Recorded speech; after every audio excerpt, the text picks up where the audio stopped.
Hello, so welcome back and welcome to Louise Savage Muses. I'm Louise Savage and I muse about books mainly so far. And it's Christmas Eve right now. I'm just getting ready to set off to go and visit Simon Savage, who some of you might know, of Savage Reads fame, for Christmas. I'm very lucky to be going and staying with him. And we're going to have lots and lots of fun, and I know we'll be doing lots of talking about books. I've got wet hair, apologies, but it's one of those days where you're sort of rushing around doing lots of different things, getting your packing and all sorts sorted. Anyway, I've been mulling over the books. I suppose it's a time of year when I feel quite nostalgic, and I've been mulling over the books that have sort of shaped me, or books that have had a really profound influence on me, or writers that I feel I've discovered at various different stages in my life.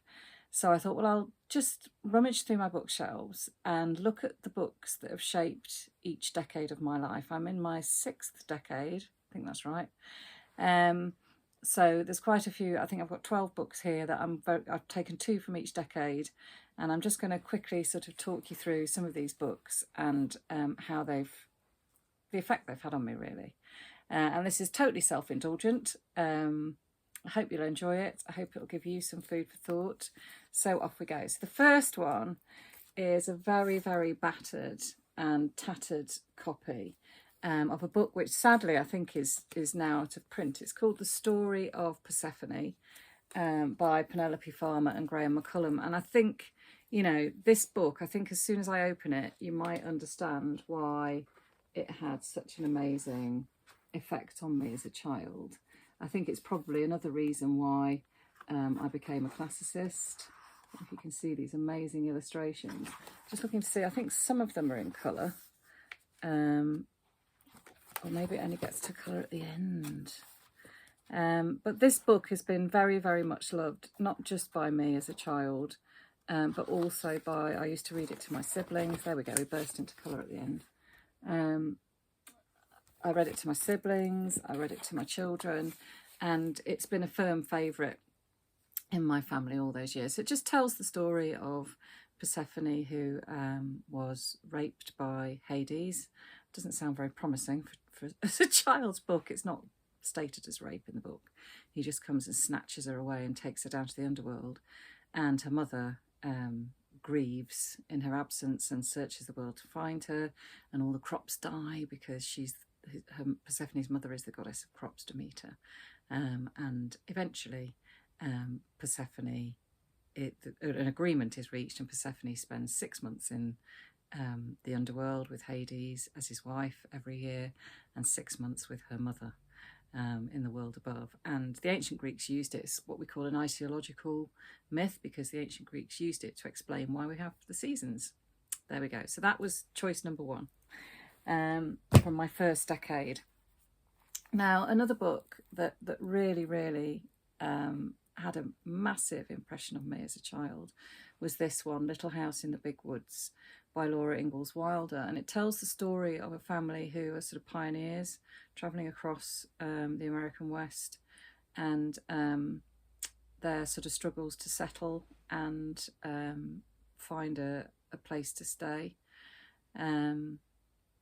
I know that this book has come under a lot of criticism, or Laura Ingalls Wilder has, in more recent years, because the novel, it's over 100 years old now, I think, and as such, obviously, sadly reflects some of the views of the time towards the Native American people. But of course, as a child, I was blissfully unaware of all of that, and just loved the character of Laura. Really sort of identified with her, and just, you know, as a little girl growing up in rural Derbyshire, to be learning about a little girl growing up in, you know, on the other side of the world, was really fascinating. And I remember thinking about things like, you know, learning that children had to be seen and not heard on a Sunday, and sit and, you know, sit in their chair and not move, and just little sort of cultural things like that really had an effect on me. Tapping trees to get maple out of them and collect maple, and all sorts of detail that has stayed with me all these years.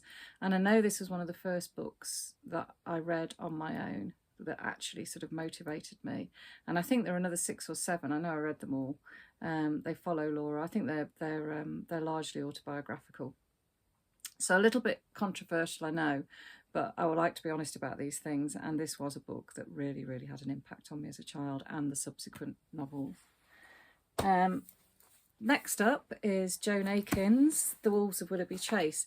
It's actually probably not my favourite of hers. There was another one called Black Hearts in Battersea, which I absolutely loved as a child. And I discovered Joan Aiken because I used to spend half my life in the library. And, you know, I'd take sort of 6, 7 books home every few weeks to devour, and Joan Aiken became a firm favourite. And this one, The Wolves of Willoughby Chase, again, I sort of associate it with reading with my sisters. I associate it, eventually it was made into a film, which my children, Simon, watched when he was younger. And it's a kind of old house novel in that it features 2 children who are living in this grand old house, and they have a horrific governess who's really scary. And how prescient of Joan Aiken, it also features the idea, so the house becomes surrounded by wolves, and there's lots of sort of scenes set in the snow from what I remember. So I think it had a real sort of visual scope, this novel, which was one of the things I enjoyed about it, and also a sense of menace. But that it also features the idea that there's been a tunnel built underneath the channel, and that's how the wolves are getting across from Europe. So she'd certainly got that idea taped all those years ago. But it's a rip-roaring read and really had me on the edge of my seat as a child. And I loved Joan Aiken's books. They're all set in the past as well, the ones that I read. So I think they helped to fuel that interest in history as well. And then as I was reading through my second decade, obviously I was maturing. My mum was a massive fan of Thomas Hardy. And so I read all his novels, pretty much all of them anyway, when I was sort of in my mid to late teens. Devoured them. I remember those long summer holidays as a child and curling up with one of these. And the plot is, you know, I used to find the plot unputdownable, but also the characters so intriguing. Again, in Jude the Obscure, what does he become? He becomes a classicist. He learns Latin and Greek. Wonder if that had an effect on me, even though it's a very tragic story. So I think it aroused my curiosity reading Victorian novels in sort of learning ancient languages and the importance of those in the sort of Victorian mind. This Return of the Native is my favourite Hardy. Because I just love the character of Eustacia Vi, and she's a woman who's battling with living in a very rural place in the middle of nowhere, but actually wanting much more from life than that.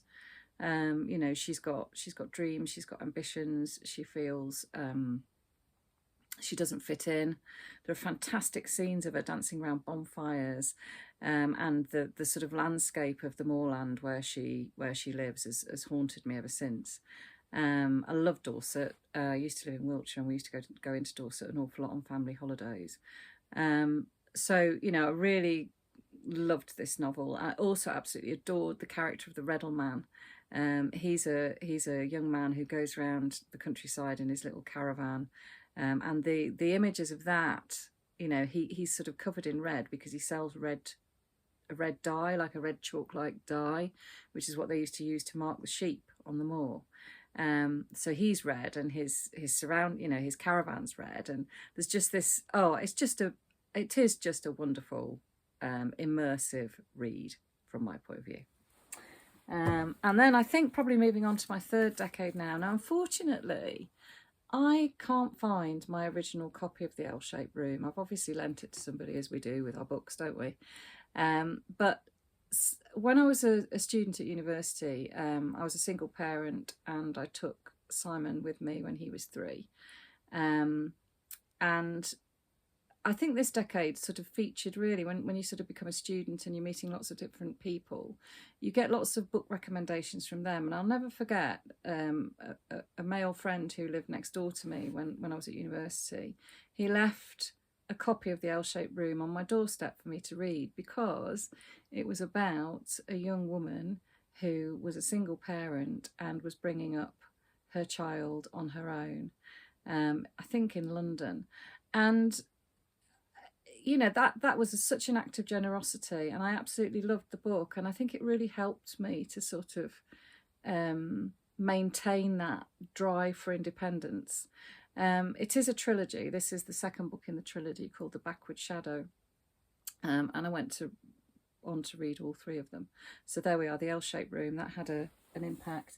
And also another book which was gifted to me by a friend. Again, you can see it's quite an old, outdated, battered copy, and I know lots of people rave about this book, and rightly so. It's a semi-autobiographical novel by Maya Angelou.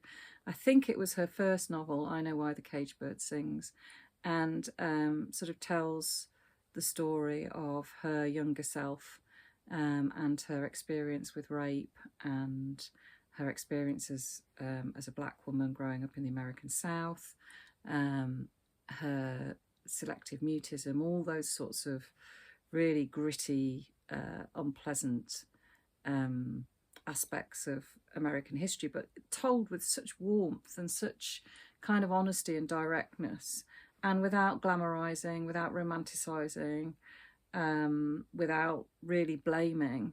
I think Maya Angelou's writing is so generous and so honest. And again, I went on to read all her books, and you know, that being given this book as a young woman had a profound effect on me. Yeah.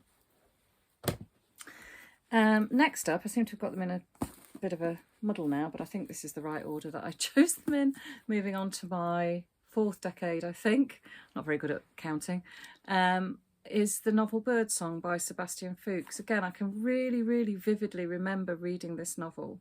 You know, how I felt when I read it. It was a summer holiday. It had been recommended to me. And it starts off with the most passionate, what's the word? Just really, really graphic description of a romance between two people. And then I think he's called Stephen, I can't quite remember the protagonist, but he goes off then to fight in the trenches. And what I found incredible about this novel was that by the time I'd finished reading it, I genuinely felt I'd come as close as I could possibly come to understanding that experience of being a soldier in the First World War. And he's a sapper, he's tunnelling underneath the trenches, he's experiencing the most appalling things, and this novel had a profound effect on me, because it made me realise just how important literature is in terms of trying to pass down from one generation to another the impact of something like that war, but also each generation making its own sense of the past as well. Fantastic novel, and again, I've gone on to read many of Sebastian Fuchs' novels too. And then next up, I think this was the first winner of the Booker Prize that I actually rushed out to read, from what I can remember, and buy. So this was bought on the basis of the publicity that it got at the time. And it's Arundhati Roy's God of Small Things. I loved it because it explores the caste system in India. It's set in India. I love that whole thing of being able to travel to different places and different times when you read. It's a really powerful narrative following several generations of the same family. So it's a family saga in a sense. Arundhati Roy is a fierce sort of campaigner, political activist. She doesn't sort of hold back. And it's written in the most beautiful, poetic, shining prose, and there are images again from this book, scenes that just have never left me. So can't recommend this highly enough. And moving on, I don't know what that is, bit of paper just falling out of one of these books. A novelist that I don't get to hear talked about very often is Adaf Suif. She's an Egyptian novelist, and I read The Map of Lovers. I think we must be in my fifth decade now. I'm losing track. Yes, I think we are. And I absolutely adored this when I read it, because it's a story about a woman, a Victorian woman, going out, travelling to Egypt She's very fair. She's you know, light-skinned, light-haired. She travels to Egypt in the Victorian era and falls in love, has a love affair with an indigenous Egyptian man called Sharif, I think. And I just found this fascinating because it's a novel that's told over two time frames, which many of the novels actually I've chosen today are. And I think I like that. I think I like that sort of zooming back in time.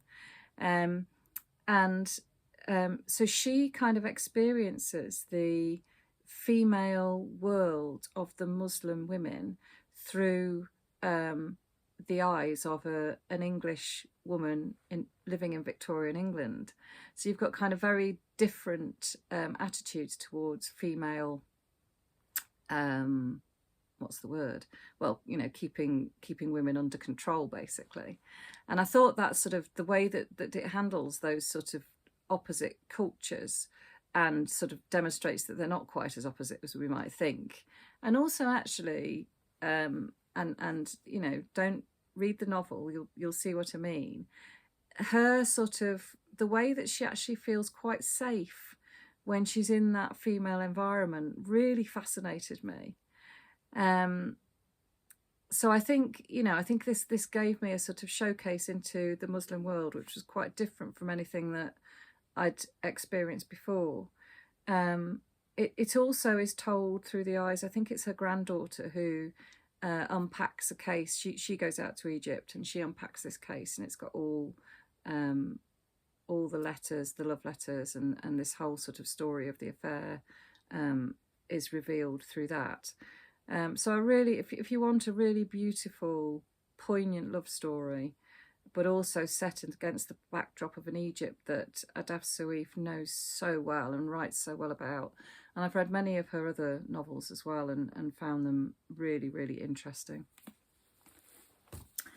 Next up is a novelist that I discovered because Simon passed me on one of his books. I think it was called I'm So Scared.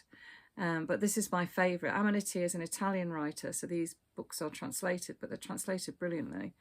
And this one is called The Crossroads. Now, his books always have a real sort of menace about them. If you like sort of crime writing, thrillery type things. He's written a dystopian novel called Anna, which is a real hit with my students at school. They really enjoy reading that. But this one, The Crossroads, there are scenes in this that are so violent, I could hardly bear to read them.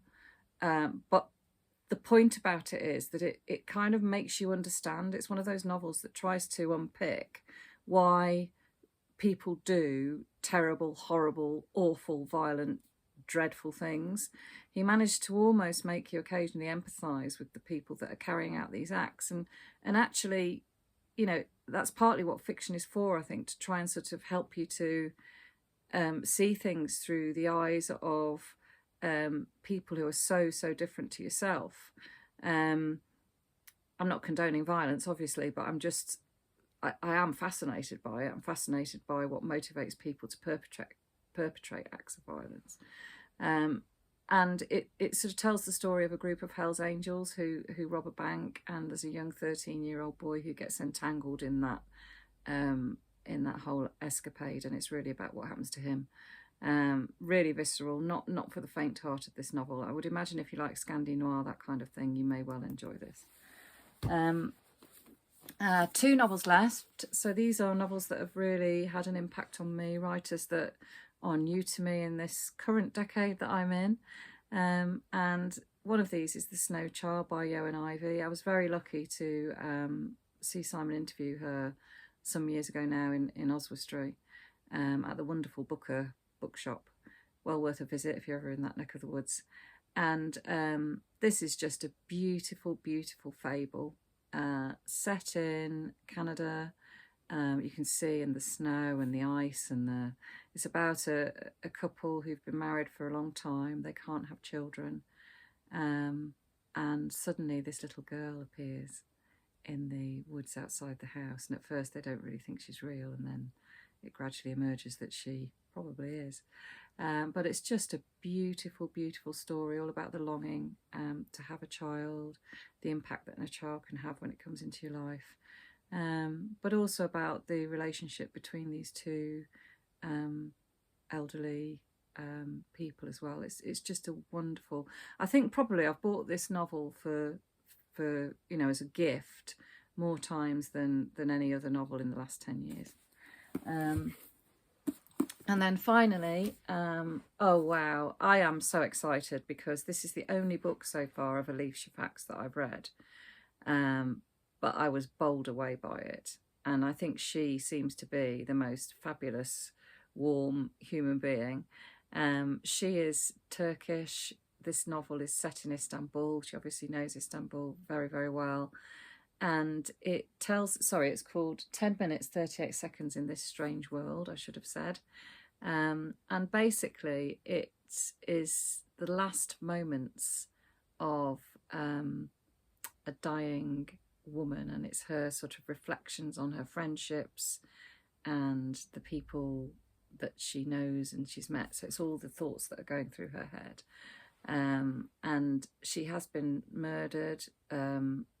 She's in a skip. It's all very grim. But the characters that populate this novel, it confronts all sorts of ideas about gender and sexuality and all those kind of things, set against the backdrop, of course, of a society that is not very tolerant of those attitudes. So I just thought this was wonderful for the people in it, for the sort of sense of what love means and what friendship means, but also for the kind of the insight into this other side of Istanbul that I was completely ignorant of. So yeah, a wonderful read, and I'm very much looking forward to reading her other books. I'm keeping them back as treats. So there you are, that's my Christmas Eve thoughts, my nostalgia trip through my bookshelves, books that I've loved and have had an influence on me over the last 10 decades. 10 decades? 10 decades? I'm not 100. The last 6 decades. Anyway, have a lovely, lovely Christmas. If you're not somebody who celebrates Christmas, just have a lovely, please try and enjoy this time of year, wherever you are in the world. And yeah, I look forward to speaking to you again, hopefully at some point during the week. I think Simon's got a few things up his sleeve. We shall see. Take care. Bye.